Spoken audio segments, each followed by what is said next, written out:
Thank you. And I want to express my deep gratitude to President Kelly and Evan Davis for inviting me here this afternoon. I also want to thank Mark Woolbright, who's here, the State Council of Firefighters President Demetrius Alfred, Legislative Director Corey Hogan, all my Missouri guys who I know are out there that I've worked with for over 15 years now and have been with me and endorsed me in every single race I've had going back to the state Senate days. I really appreciate you guys. It's a true honor and privilege to be here and speak with all of you here today. And it's an appropriate moment, I think, at this conference as the catastrophe in California still burns bright in our shared national memory. Less than 2 months ago, Americans watched as a wildfire consumed entire communities.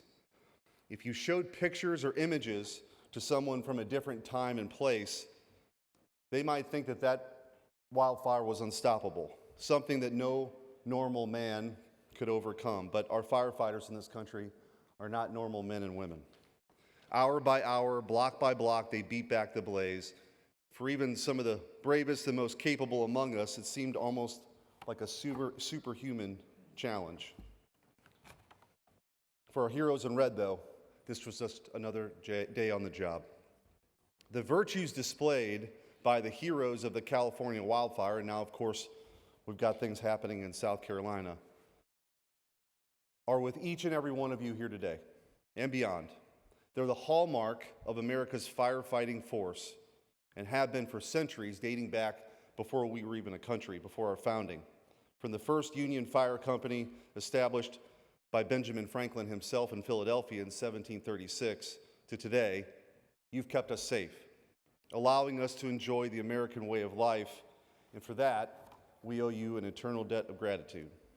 For me, I grew up in a working-class blue-collar family in a working-class blue-collar neighborhood in Bridgeton.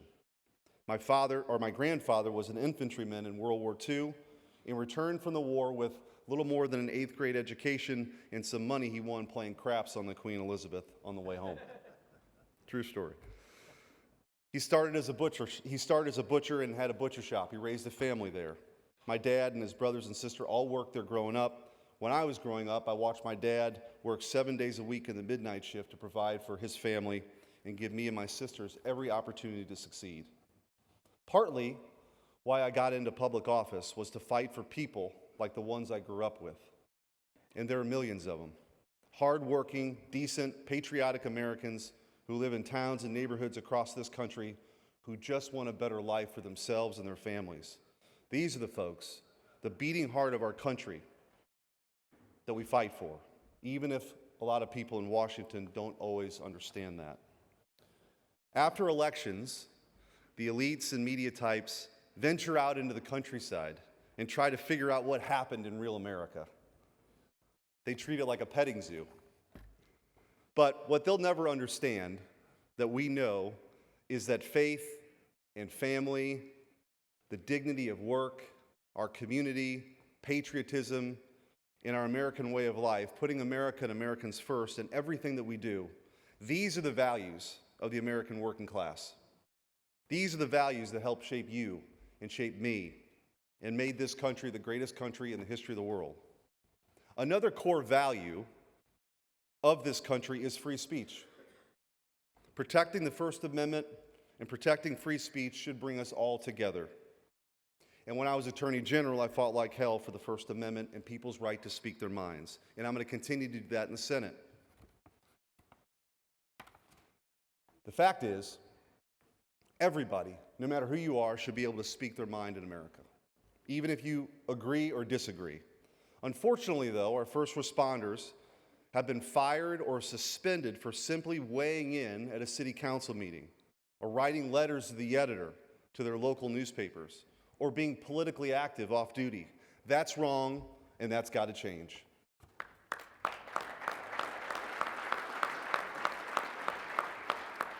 That's why, as Ed mentioned, I'm leading the charge on the Public Safety Free Speech Act, which will protect our firefighters and emergency workers, their right to political speech, and will go a long way in making sure the men and women who put their lives on the line for us each and every day can speak their minds freely.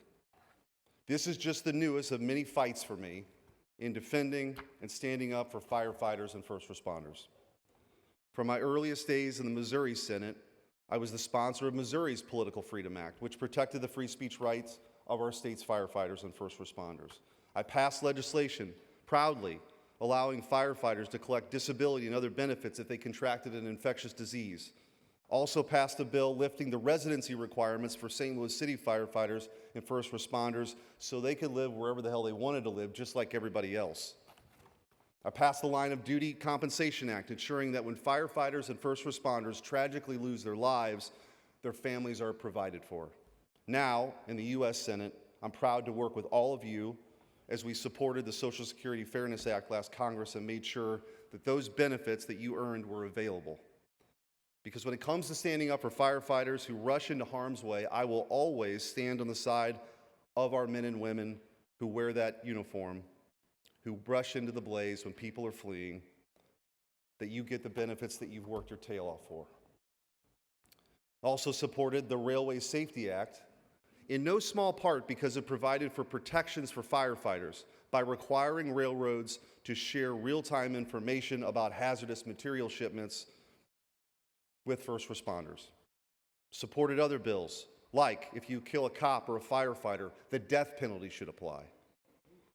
And I'm proudly supporting legislating protecting firefighters and first responders grant programs across the country. And we are just getting started. So let me close with this. It's our brave firefighters and first responders here today and beyond who have put their lives on the line to protect the safety, security, and health of our loved ones in our communities. We must honor that courage with action and ensure all of you have the support and resources necessary to keep America safe. God bless you, each and every one of you, and God bless the United States of America. Thank you very much. Awesome. Amen. Great job, man.